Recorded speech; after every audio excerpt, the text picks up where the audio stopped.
dangerous conspiracy theorists, dangerous grandma killers. Well, they were just a few of the things that this show and any others that raised skeptical voices to COVID groupthink were called.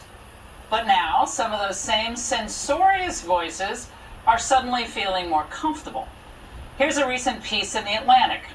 Did a famous doctor's COVID shot make his cancer worse?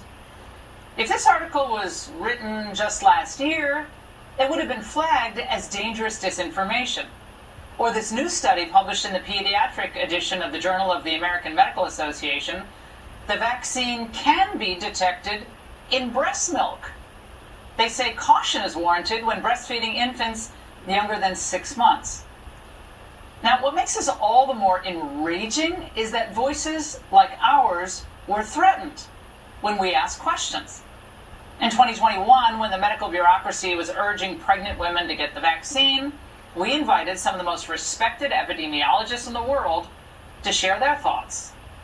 Now we've started to see in the VA-ERS database 15-year-old children getting heart attacks, 2-year-olds dying from a day after the vaccination, a 6-month-old dying from the child's mother's vaccination and getting it through breast milk. So children have no reason to die from vaccination. Now, voices like Dr. Risch and other medical professionals were brave enough to speak out. Well, they saw their careers threatened and their reputations in some cases trashed. And sadly, after all of the walkbacks, the censors are still out there. A piece published today in the influential medical website Stat News reads, "Doctors who knowingly spread COVID-19 lies should be held accountable." Author Juliana Morris has nothing to say about the lies surrounding masks or social distancing or the one about vaccines stopping you from spreading or getting COVID. But rather, she wants to target anyone who raised a contrarian note about the vaccine.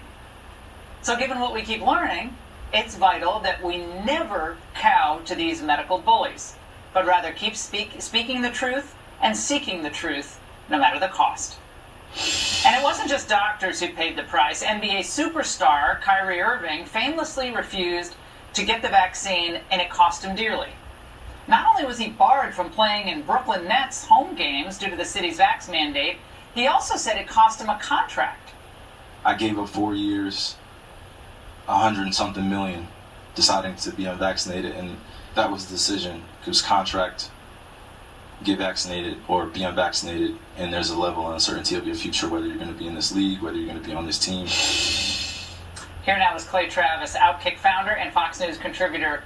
Clay, he was a role model for young athletes who didn't want to risk myocarditis or other ill effects of the vaccine.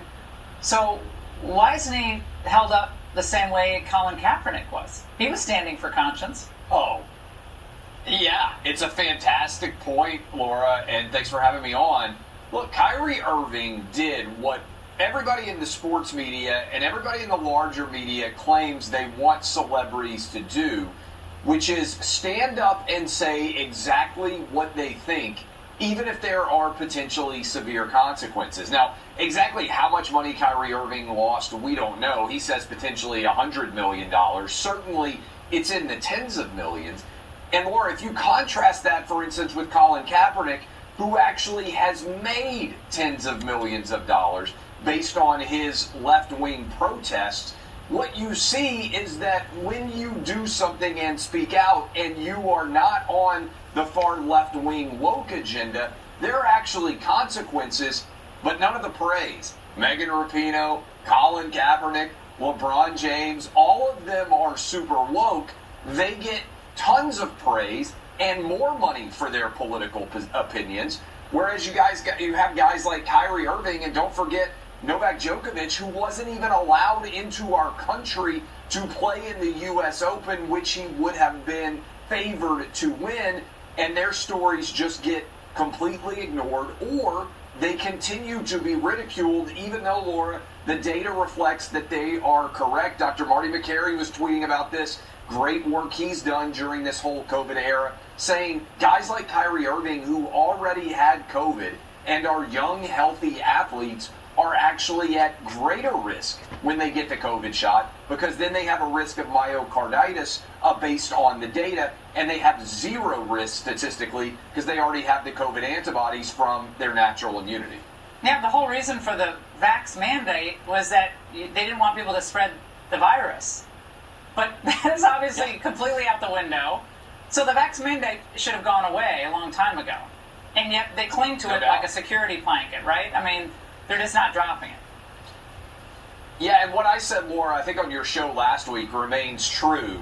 What people are actually doing in their own private lives outside of the blue check marks on Twitter who are still saying everybody's killing grandmas, I think, only 2% of children now, 6 months to 5 years old, are fully vaccinated in this country. 49 out of 50 parents, based on the most recent data, again, are making the choice not to get their kids these COVID shots. And most people are not getting whatever the latest version of this booster is either. Ridiculous. A very tiny minority of people are going out and getting these too. So the vast majority of the American public is agreeing with Kyrie Irving, even if a lot of them are still not saying it publicly. Clay, great to see you tonight. Thanks so much. And Biden's unconstitutional student loan debt relief bill finally getting a challenge. Trace Gallagher is going to break it all down.